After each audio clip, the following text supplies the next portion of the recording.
What if we brought people in the laboratory and had them write about an upsetting experience that they hadn't talked about in detail?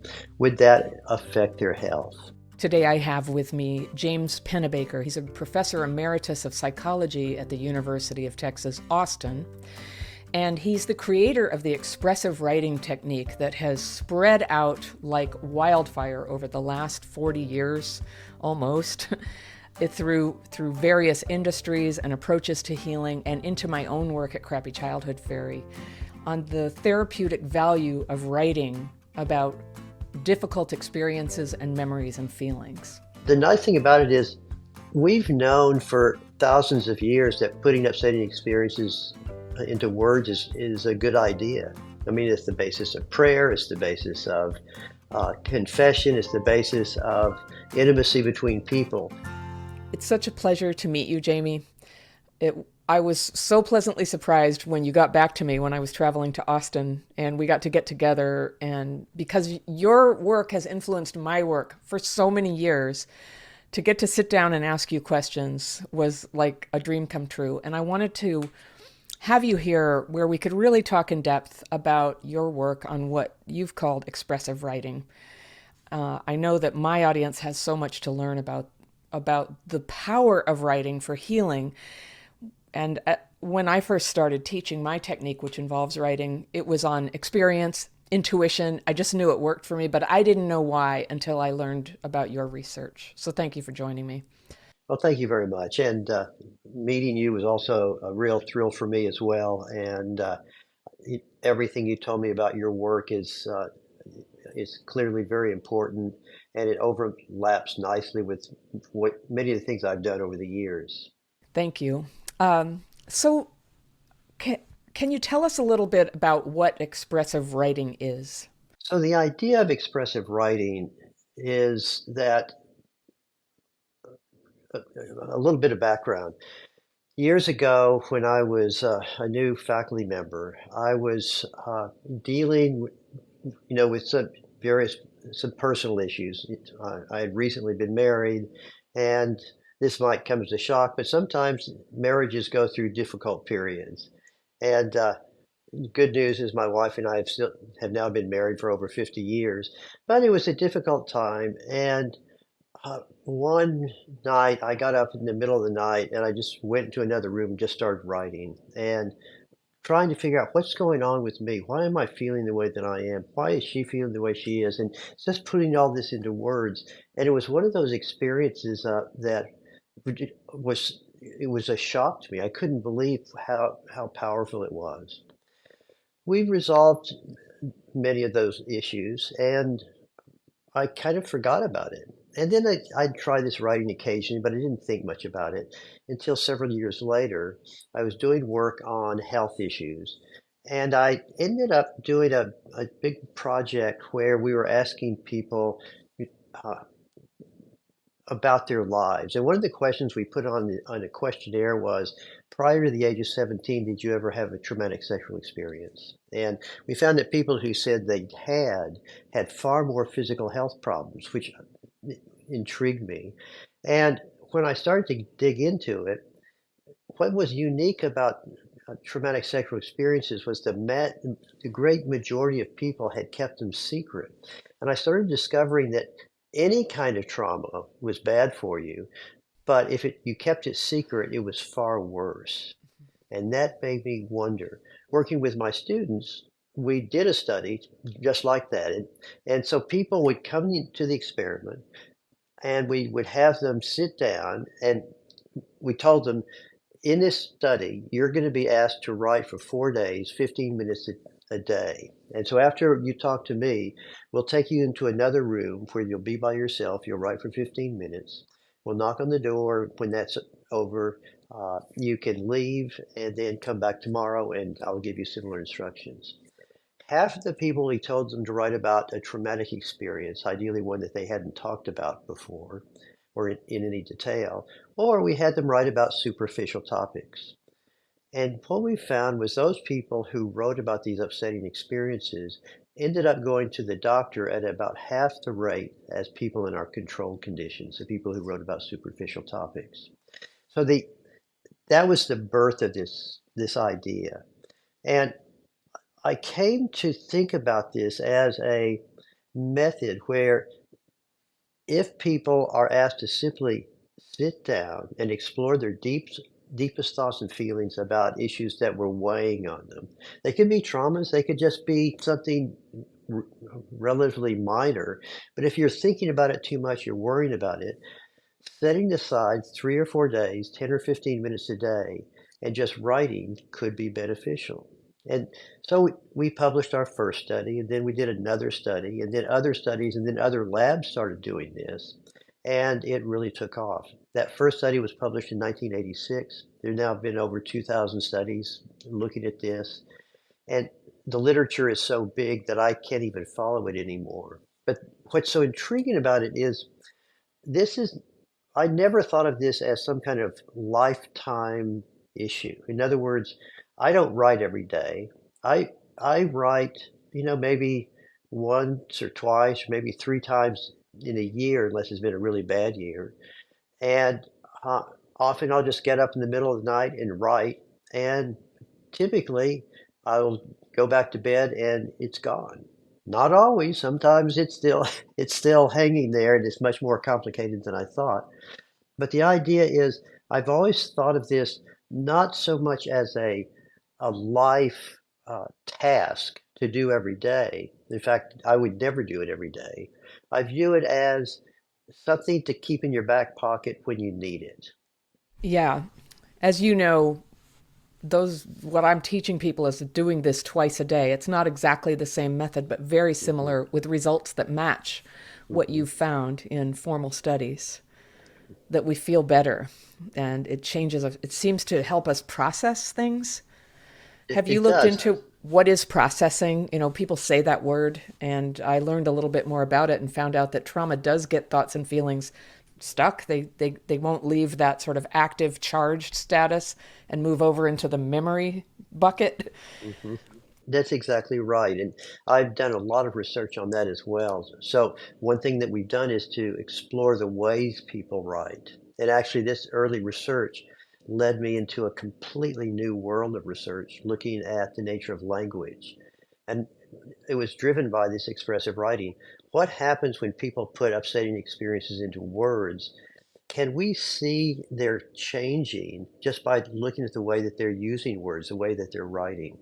And I ended up, uh, again, with my many students, developing a computer program that goes through and analyzes the text that people have written. And we find that the people who benefit change in their writing over the course of the 3 or 4 days.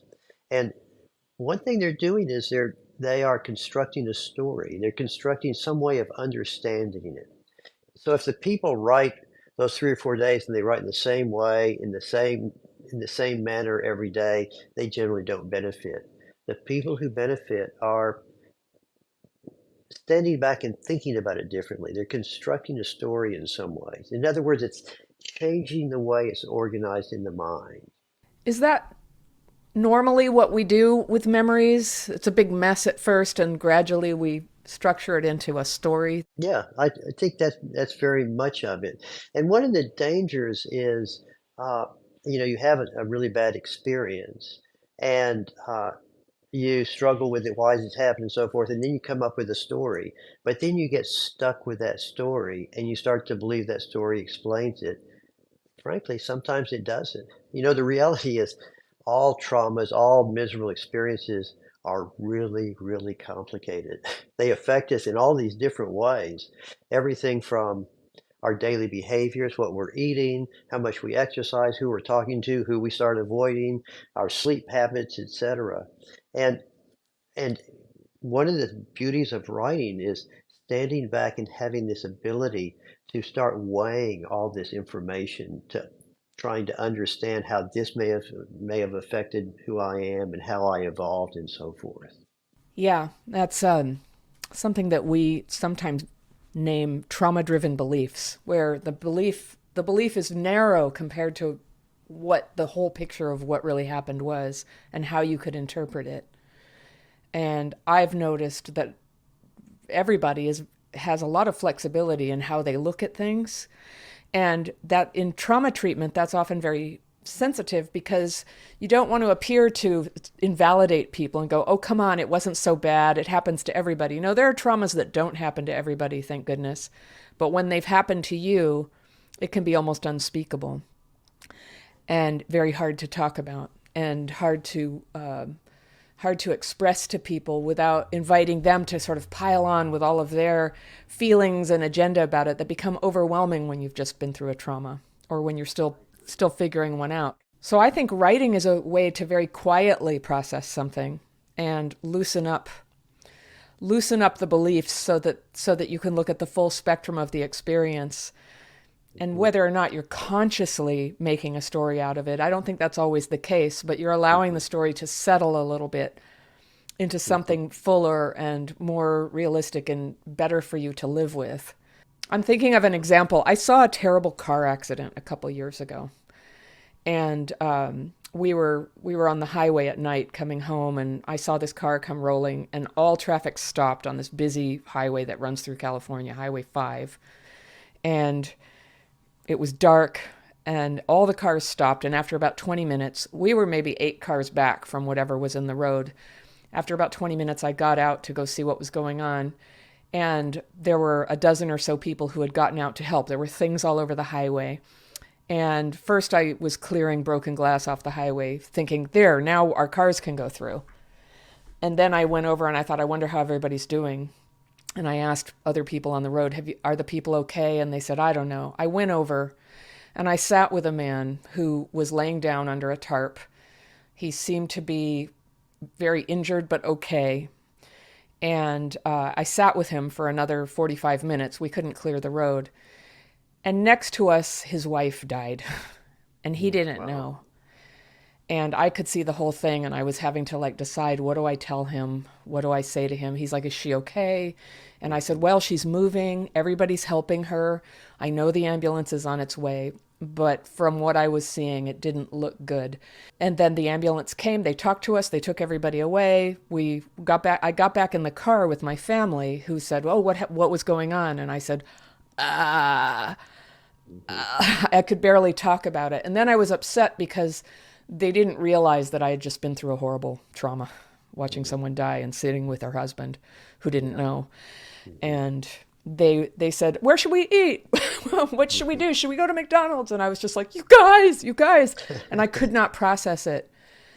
And it took me, I don't like to talk about trauma too much. It can be very retriggering, especially with my history of childhood trauma. But over time, I gradually told a couple of safe people who were pretty good at listening and saying, this happened. It's pretty hard for me to express, but I was just so devastated and I can't stop thinking about it. And to this day, I remember that whole trip to Los Angeles. The whole thing is tainted with this harsh memory. It's still working itself out in my mind.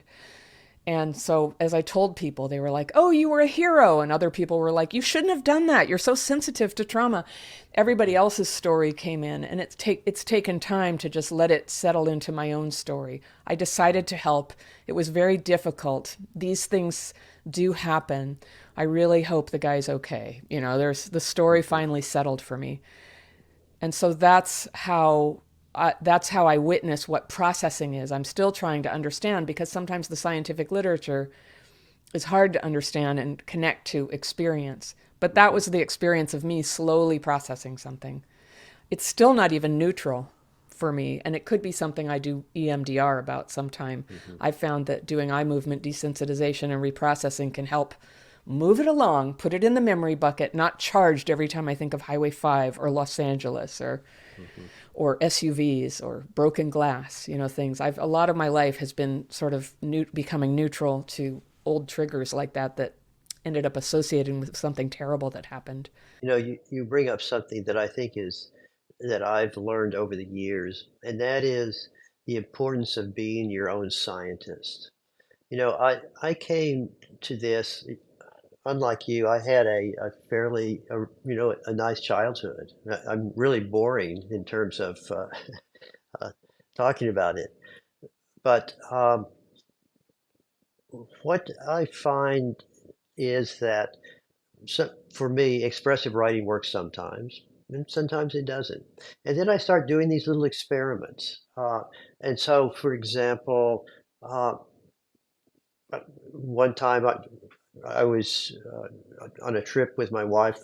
Uh, I had gotten some very disturbing news. It was the middle of the night, and I didn't want to get up and turn on the light and write, and because it would wake her up. So I sat down and just started writing with my finger in the air. Yes. And I found that, whoa, that actually works. And so I started doing that some.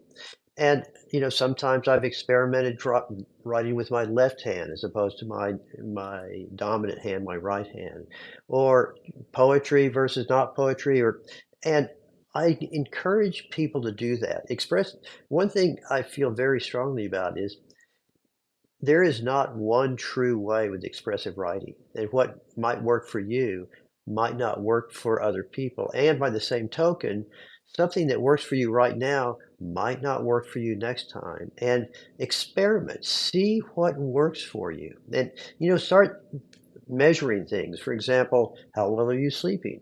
What's your resting heart rate? Are you drinking more? Are you drinking less? Are you talking about it too much? Are you ruminating it more about it more or less? And just do these little experiments every day, trying to find out what works best for you. I heard last winter, I was listening to Andrew Huberman, and he did a whole episode on your work. And it was sort of a narrow version of all the work you've done. But I was so excited that people were going to start to hear that, despite this whole industry that's based on talking about trauma, taking medication, there's something you can do all by yourself that may be more powerful and effective than anything we've ever measured for dealing with difficult feelings and trauma and depression and anxiety. It's been fascinating, as I mentioned. Expressive writing has been out there for 40 years now, and the fact that it becomes popular and then not, and then it comes back and then it disappears, and the fact that it's now kind of in the approved psychological literature as well is really wonderful. And seeing it being picked up in the podcast world and other places, I find is very, very satisfying for me. And I think it's really beneficial for people. Yeah. I think in the 80s and 90s, childbirth, people started to really question, does this have to be this giant medical thing?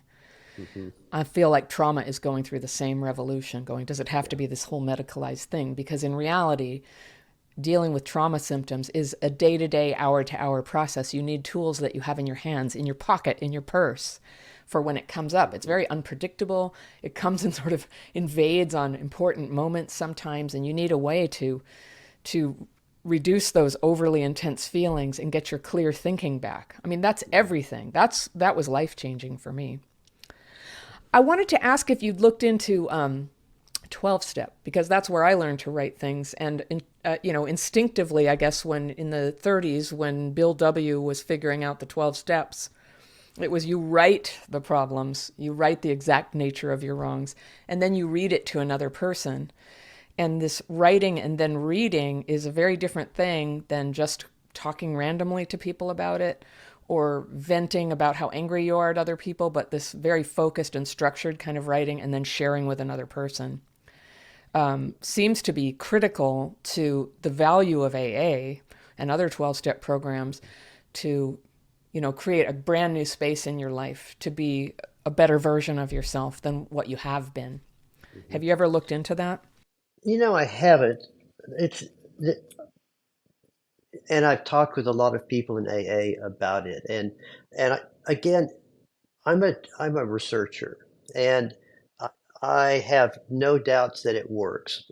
Uh, Sadly, AA has actively avoided having people come in and do research on it, partly because they want to maintain the anonymity, which I get. But this particular feature, there have been studies where people are asked to write about upsetting experiences and then talk to their group about them. And sometimes that's beneficial. There's been some studies showing that it wasn't. And I think so much of it, there's so many dimensions. In fact, when I first started this research, I was thinking, well, maybe instead of having them write about it, I should just have them talk to somebody. But then I realized, well, how's the other person supposed to react? And I think using the 12-step example, first of all, I absolutely think writing about it is a great idea. And even writing about it with the intent to read it to somebody else, I think is generally a good idea. But I'm sure there have been some situations where people read their story to somebody and it ends up making their lives much more complicated and the other person's lives more complicated. I mean, it's nothing is completely simple. Yeah, it's so true. And that's one of the things that I'm very mindful of is that when I'm venting, if I'm just randomly talking about my angst and complaints, it brings other people down. It can. And that there are good forums for talking about things and not so good forums. And even in, as I told you, I'm not somebody who really benefited from therapy talking about things, and especially if they were commenting sympathetically, it was very triggering for me and I would get very dysregulated and no longer be able to really take in information or express myself in that hour and be very shaky afterwards. And so when I used to think I was the single weirdo in the world who just couldn't benefit from this thing that people seem to like so much. But I found out by putting the videos out on my experience that a lot of people have that.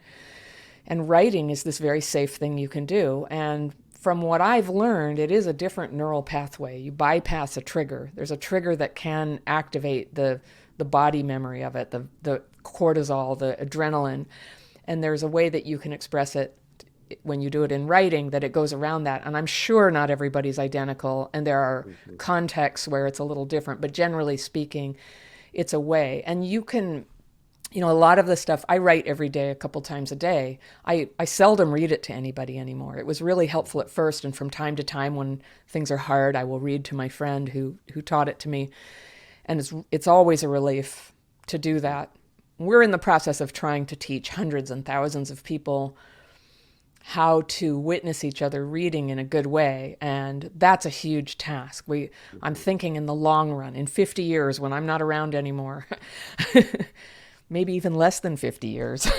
Hopefully I have a long life, but I want this technique to be there for everybody. And I'm trying to think of how to teach people to read in a structured way and listen in a structured way. And what we teach, we call it being a buddy to somebody.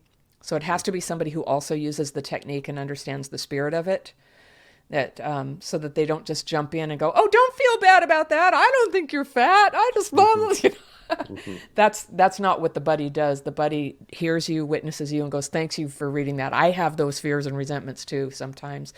And yeah, good job getting free of it. That's all you have to really say to witness somebody. And it's very countercultural not to jump in and give people advice when they are sharing what their troubles are. We write fears, we structure it all, we call it fears and resentments.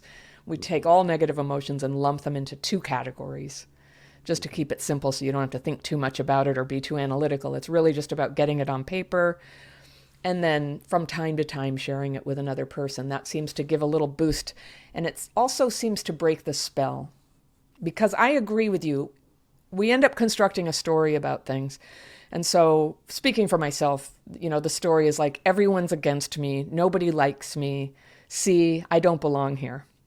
And I felt that way when I was in grad school, and I felt that way when I was, participating in social groups and things. It'll just come and haunt me sometimes. And then I write that, and in my case, I ask for it to be removed. I do it prayerfully, but I teach people an alternative method where it's just you're releasing it. And that can be really helpful. But it's when I read it to my friend, my trusted friend who taught me this, that I can really get outside of the story I'm telling myself and see, well, sometimes people have not liked me. Sometimes people have not wanted me around, but by and large, I'm projecting. People are not really thinking about me that much in most situations I'm in, and I'm carrying that from the past. And so I may have more to write about, I'm resentful at my mom because, I have fear I got left with this belief that nobody wants me because I think she was ambivalent about having kids. And it leaked onto us and we picked it up, and then I projected onto the world. But anybody, any professional could tell me I'm doing that, but that doesn't work. It doesn't work for me to be told. This is to write it and share it with another person is a very natural process to just sort of go, Ah, I'm doing it again, huh? And they go, yeah, you are. That's kind of what you do. We even tease each other about our patterns sometimes when we're in a good place with them. It's interesting hearing this. If you have somebody that you can truly share these intimate things is wonderful. I'm sure there's some people who are watching this who really, they might have somebody they can share some things with, but not others. One thing, I've worked with therapists in the past because one of the issues is if you're working with a therapist and the therapist says, well, why don't you write about this? And the question is should you give it to the therapist? And one thing that I have recommended, and I've heard that it works very well for some people, is go ahead and write it, and then go and tell the therapist about it. And or even a friend. And what that does is it allows you to censor some of the issues. We've all had this experience where something really horrible happens, and you go in and you tell somebody who's a close friend, and as you're telling it, you can see their eyes and their face, and you realize, oh shit, this is the wrong thing to talk about. And so then you veer the story off into some other direction. And whereas had you been reading it, you would have gone all the way through because you're kind of it's on the page. You have to read it. So I think sometimes if you're not sure how the other person may react, start telling them, but you don't need to tell them all the gory details. You don't need to to because the last thing in the world you want to do is to hurt the other person or for them to be now think less of you. I mean, this can be a self-defeating action if we're not careful. Yeah, and sometimes it's about them, and in that Hmm. case, you want to be a little bit more careful about what you say, perhaps. That's right. Or some things are just private. Some things are things we don't feel like we want to tell that person. Period. That's right. It's That's private, right. and privacy is okay. Hmm. But as you've noted, it's the keeping the secret that even just writing it is a way to break that secrecy that can keep people stuck in the trauma. That's exactly right. And it's important to appreciate virtually all traumas are social. They have social implications. They were probably caused by or certainly uh, affected by other people. So that they are part of our entire lives.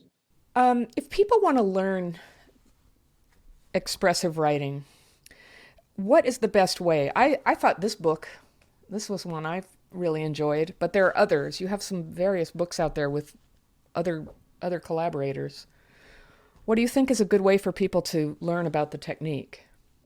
Get one of those books. They all their their message is fairly similar.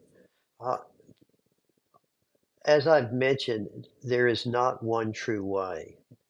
And my strong recommendation is just do this. You want to do some expressive writing? Okay, do it.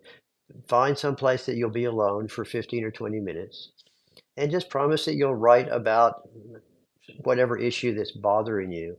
Um, and and be by yourself and just start writing. And in your writing, explore your deepest thoughts and feelings about this. And you might ask yourself, how is this related to other issues in my life? Maybe my childhood, my relationship with other people, my career, who I've been in the past, or who I want to be in the future, or who I am now. Often you might start writing thinking that this topic is the one that's really been weighing on you. And then you start writing, you realize that really wasn't the problem. The real problem was something else. And that's fine too. In other words, just promise yourself you'll write continuously. Don't worry about spelling or grammar or sentence structure. This writing is for you and you alone. And try it. It's free. And what should you do with the writing? This, there are huge variations on this. Me, I have saved a lot of it, but I don't go back and read it. I find reading it really is miserable. It does. I just don't like it. But then, one of the people I started early on doing some of this research with, she was somebody who said she goes back and she reads it and she revises it and she will almost do it. Make it a better and better paper or description. I, for me, I just find that horrifying. But then try it. Just experiment. Try to be as open as you can in terms of how you write, how you think about it, the topics you write about, how you write about it. Turn them into songs, turn them into poetry, turn them into what anything. See what works for you. When I learned about how you were teaching it, I was already using and teaching the daily practice writing that I teach. And so I was retrofitting a lot of your lessons like that's why that works. Oh, wow. And there were some differences. And Hmm. when I teach people, I say, write about what's bothering you now. I sort of tend to discourage digging or being analytical about it. Like, take what's bothering you right now to get that top layer off. I often use the metaphor of like an archaeologist with a very soft brush, just taking the top layer. And then one day the Triceratops skull shows up, and you're like, "Wow!" But you don't have to go looking for the Triceratops. Hmm. It'll come in its own time, and it processes in a natural way. Is my experience by just sort of taking it one layer at a time, one layer at a time, and then also because I'm recommending writing a couple times a day just for emotional relief and for mental clarity so that it doesn't become overwhelming. And having worked with a lot of different people on this, some people are very analytical by nature, and their questions about it will often be, should I go in and find a great big pattern and then dig down on that? And I suggest no, let the pattern just appear all by itself because what you think is the pattern can kind of block you from seeing more about the situation. And I believe that you have to face it to be rid of it. And so seeing it doesn't mean it provides a big answer and a direction for your life. Sometimes seeing it allows it to evaporate. Evaporation Hmm. of problems is a nice outcome. And that happens to maybe 60 to 80% of problems once they've sort of run through this process. Other problems come into focus. Like, Hmm. hey, you haven't paid your taxes in 2 years. It's time to deal with that and get some professional help. Hmm. And so those are things that it's healthy to let it come into focus, and other things, the stories, the beliefs. So some of the people who showed this to me have this saying, fear is false evidence appearing real. And I always say, but there are also real evidence appearing real, like taxes, got to pay them, or you're going to go to jail or have to go off to some other Hmm. country. So I'm a big champion of facing reality, just what is real. And Hmm. it's really hard to know. Trauma, it distorts perception. It colors things. It makes some things feel very big and other things you become insensitive to. And trauma healing is where all that stuff comes into perspective, the range of what's important and then attunement to other people. What you're saying, I think you and I are on the same page with this, that the, this general strategy is exactly what generally works. And again, it's always I would recommend for people out there, really pay attention to yourself. Get a sense of what is working. You might think that you've got that triceratops there on the first day. Odds are against it. You dig a little bit, but um, keep your mind open in terms of what what has happened, what's going on now. Yeah. So in a different line of questioning here, I've been wondering, have you ever received pushback from the powers that be about this approach? It's been very interesting. Early on, I did. I was invited to give a talk in Germany to a group of psychoanalysts, and I was telling them about the research. And early in when this stuff was coming out, I got huge. It was something that generally appealed to people across the spectrum in psychology and other fields. Part of it is it was free, it was fast, it worked, and there was good evidence. And I gave this talk, and I just got tepid applause at the end, virtually no questions. And then a little bit later, I heard people yelling out in the hallways. And the guy who had invited me, I had become good friends with him. And I said, uh, I hope but I didn't hurt your career by my speaking. And he said, I don't think you did. Oh, and, really? and then I said, well, what was the problem? Well, apparently they thought that, here they work with people for, 4, 5, 6 years, 5 times a week. And I was claiming I could change their personalities in 4 15-minute sessions, which was not what I was saying. But that was the only real pushback I ever got early on.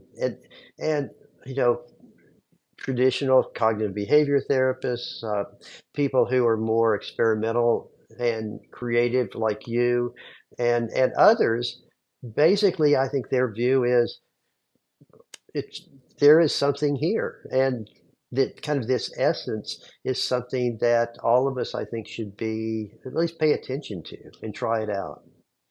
I can't say strongly enough how important it is to have things that you manage yourself. I do feel that the culture of therapy in general and trauma specifically is too expert centric. Mhm. And that as if no they're the ones who have the healing in their hands and they give you some of it, whereas you actually do the healing and you consult experts when you can sense that it would be a good idea to do so, or you get locked up, which could That's happen. right. Then you get told, and Yeah. that would be appropriate. But I had the editor of a major online journal about trauma criticize one of my blog posts once, saying when I was saying I teach people to write their fears and resentments and then to rest their mind in meditation. And it can be very helpful. Give it a try. Here's how you do it. Here's a link to the free course where I teach it.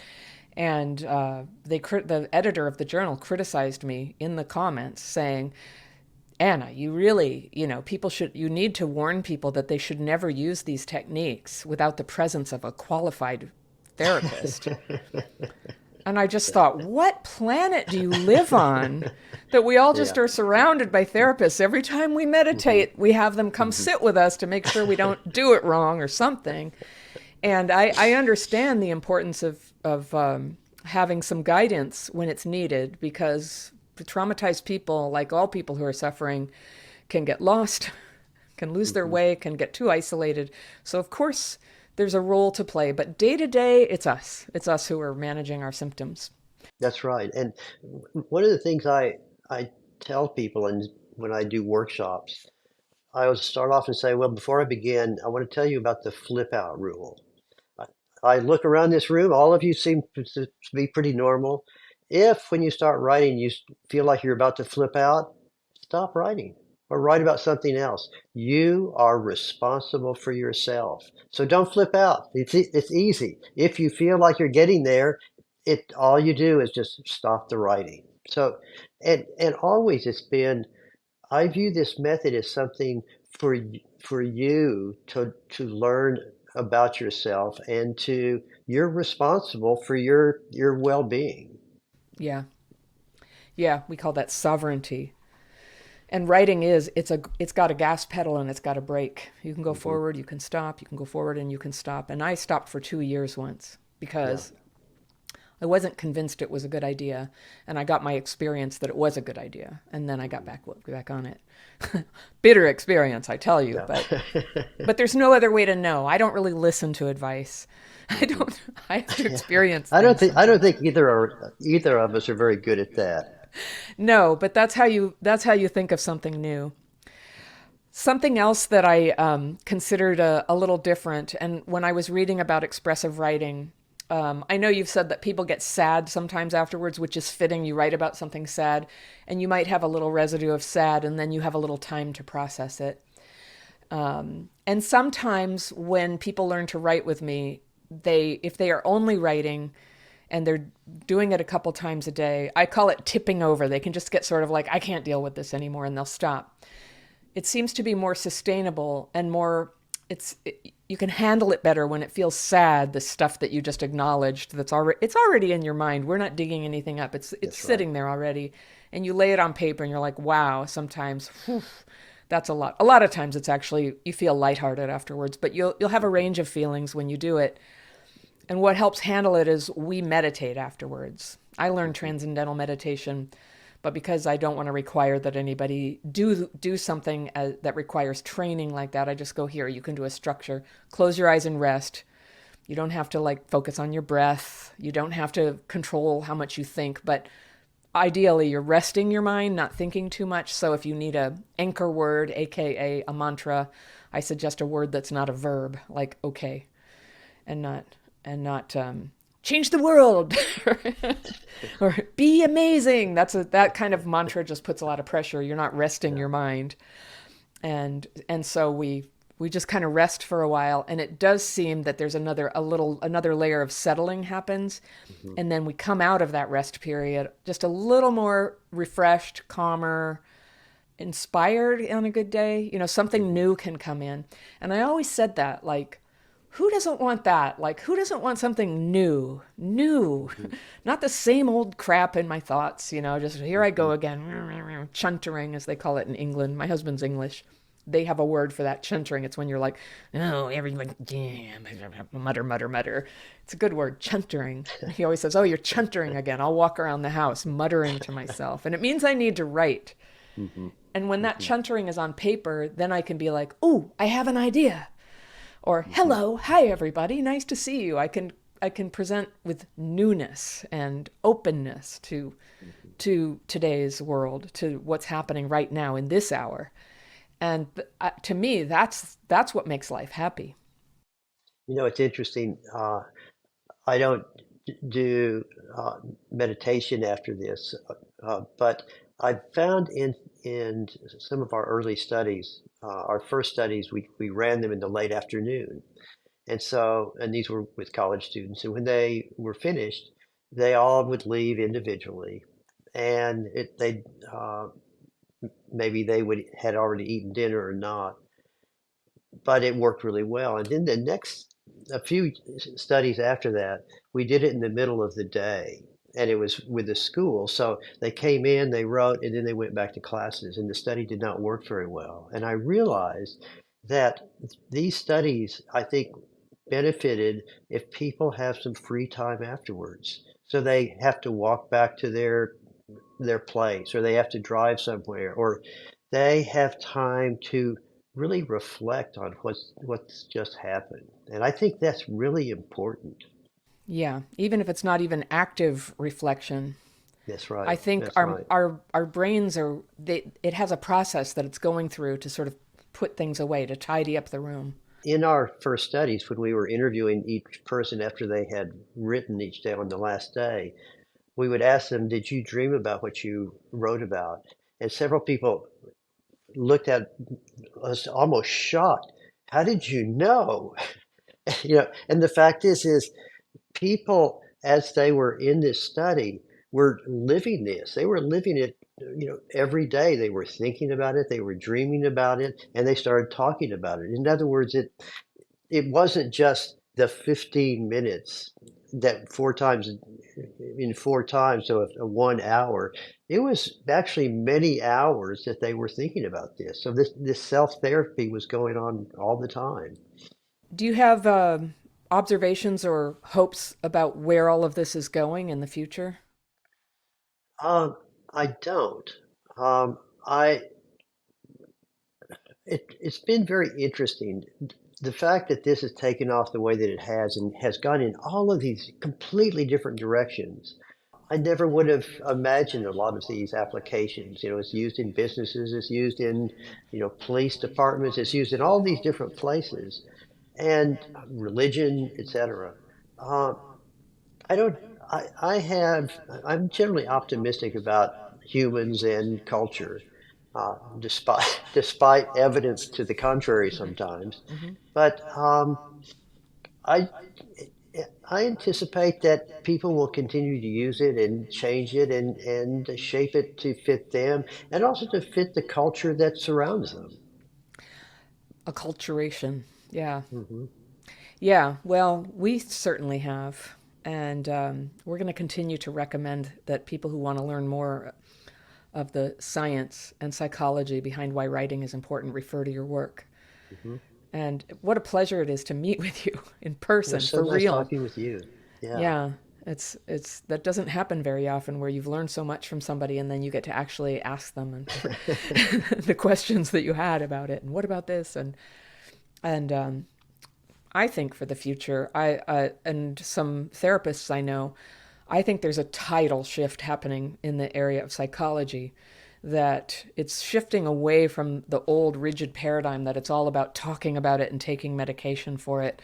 The limits of those approaches are now clear to see, and there are other ways forward that can support people in processing traumatic experiences, in dealing with depression and anxiety, and between the psychedelic therapies that are in trials right now and body centered things. I mean, surely just exercising. I always tell, if you could do one thing about being in distress, go outside and move your body.